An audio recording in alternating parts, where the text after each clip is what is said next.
अभी तक आप लोगों ने लव इन मंसूरी में देखा कि कबीर के पापा कबीर के मुंह पे 20,000 रुपये फेंक के मारते हैं। ये बात कबीर को दिल पे लग जाती है और वो चुपचाप वो पैसे उठाता है और एक लेटर लिखकर टेबल पर छोड़ देता है और घर छोड़कर चला जाता है। अब आगे बाहर जाते जाते कबीर सोचता है कि पापा को मुझे साबित करके दिखाना ही होगा कि वो गलत है और मैं सही। और कबीर जैसे ही रूम से बाहर निकल के रूम का दरवाज़ा बंद करता है वो ऑटोमेटिक लॉक हो जाता है। अब कबीर वापस घर में भी नहीं जा सकता क्योंकि वो घर में जाएगा तो सबको पता चल जाएगा कि वो घर छोड़ के जा रहा है। जैसे ही कबीर बाहर आता है उनका गार्ड कबीर से पूछता है, साहब आप इस समय कहाँ जा रहे हैं? कबीर गार्ड को कहता है, मैं अपने दोस्त के यहाँ जा रहा हूँ, बर्थडे की पार्टी है ना इसलिए। गार्ड को कबीर पे थोड़ा शक होता है तो गार्ड कबीर से कहता है, तो साहब आप अपनी जैगवार से क्यों नहीं जा रहे? आप हमेशा तो अपनी जैगवार से जाते हो, फिर आज क्यों नहीं जा रहे? कबीर गार्ड से कहता है, अरे बाहर मेरा दोस्त रोहन मेरा टैक्सी में इंतज़ार कर रहा है, आप चिंता मत कीजिए, हम लोग टैक्सी से चले जाएंगे, आज मेरा मूड नहीं है गाड़ी से जाने का। फिर ये कह के निकल जाता है। पीछे से गार्ड कहता है, अजीब है, इतनी रात में अकेले कौन जाता है, वो भी बिना गाड़ी के।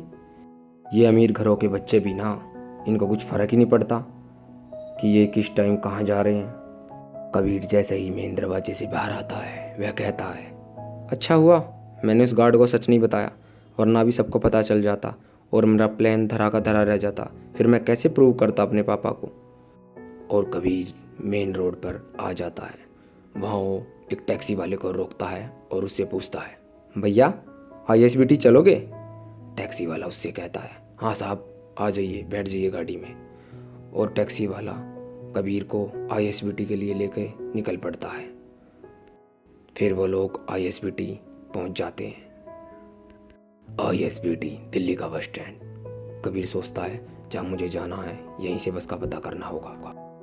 कुछ दूर खड़े गुंडे बदमाश लोग कबीर को देख के कहते हैं, अरे वो देखो उस लड़के को, वो मिस्टर मेहरा का लड़का है ना जो बहुत बड़े उद्योगपति हैं। सभी कहते हैं तुम सही कह रहे हो, ये मिस्टर मेहरा का ही लड़का है। एक कहता है, अगर हम इसको किडनैप कर लेंगे तो मोटा माल कमा सकते हैं, क्या कहते हो? सभी उसकी हाँ में हाँ मिलाते हैं और वो कबीर को किडनैप करने का प्लान बनाते हैं। वहीं दूसरी ओर कबीर बस स्टैंड के अंदर पहुंच जाता है और एक चाय वाले को गर्म गर्म चाय बनाते देख कहता है, अरे भैया एक चाय देना। चाय वाला कबीर को चाय देता है। कबीर चाय की चुस्की लेते हुए कहता है, अरे वाह यहाँ की चाय तो बहुत अच्छी है। उन गुंडे बदमाशों में से एक गुंडा आके पीछे से कबीर को पकड़ लेता है और कहता है, हे तुम मिस्टर मेहरा के लड़के हो ना, चुपचाप हमारे साथ चलो वरना जान से हाथ धोना पड़ेगा। वहाँ पीछे हमारा ट्रक खड़ा है, चुपचाप जाके उसमें बैठ जाओ। कबीर पीछे की ओर मुड़ता है और कहता है, क्या कहा तूने? और कबीर घुमा के उसको एक पंच मारता है और चाय का कप भी उसकी ओर उड़ेल देता है। गरम गरम चाय ऊपर गिरने से वो गुंडा ज़मीन पे गिर जाता है और कबीर मौके का फ़ायदा देख के वहाँ से भाग खड़ा होता है।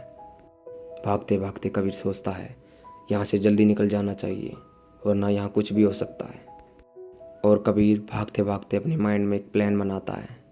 तब तक बाकी गुंडे कबीर के पीछे पड़ जाते हैं और वो कहते हैं, अरे पकड़ो उसे, हाथ से जाना नहीं चाहिए बच के, ये तो हमारे लिए सोने का अंडा देने वाली मुर्गी के बराबर है।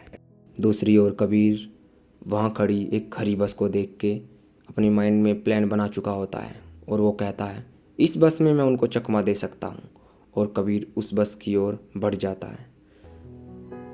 पीछे से आ रहे गुंडे को कबीर दिखाई नहीं देता। वो कहता है, अरे कहाँ भाग गया साला, कहीं दिखाई नहीं दे रहा।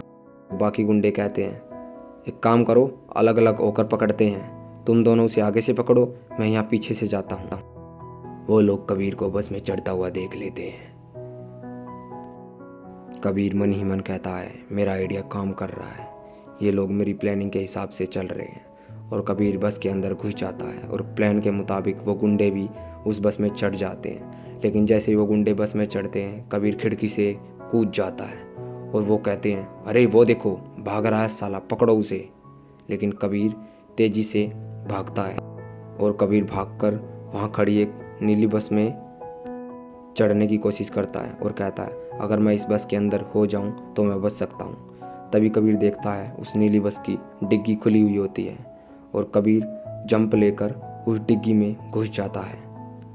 कबीर के डिग्गी में घुसने के बाद डिग्गी लोड हो जाती है और बस का ड्राइवर समझता है कि उसके दोस्तों ने डिग्गी लोड कर दी है, कार्गो का सारा सामान डिग्गी में पैक कर दिया। और ड्राइवर मन ही मन कहता है, वाह छोटे, आज तो बहुत जल्दी लोड कर दिया तूने सारा कार्गो का सामान, चलो अच्छी बात है। और ड्राइवर गलतफहमी में गाड़ी को स्टार्ट कर देता है।